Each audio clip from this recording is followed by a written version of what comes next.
Tenaga kesehatan dari Puskesmas mendatangi kantor Desa Wonorejo, Kecamatan Tugu Mulyo, Kabupaten Musirawas untuk melakukan kegiatan vaksin COVID-19 kepada warga desa.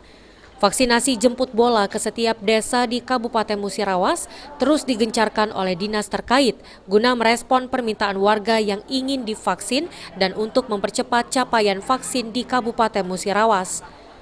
Setiap harinya Dinas Kesehatan melalui pihak Puskesmas di seluruh wilayah di Kabupaten Musirawas berkeliling mendatangi desa-desa guna melaksanakan vaksinasi bagi masyarakat. Vaksinasi jemput bola ini bertujuan untuk meningkatkan capaian vaksinasi serta agar dapat meningkatkan imun kesehatan masyarakat terkait penyebaran virus COVID-19. Jemput bola ke desa-desa yang dilakukan Dinas Kesehatan melalui puskesmas-puskesmas di wilayah Kabupaten Musirawas. Jadi tujuannya agar bisa menjaring masyarakat untuk bisa divaksinasi sehingga target vaksinasi kita bisa tercapai. Warga desa sendiri dalam vaksinasi ini cukup menyambut baik dan mereka pun sangat antusias datang ke tempat vaksin guna melakukan vaksin dosis pertama dan kedua. Tri Hajariah, PAL TV.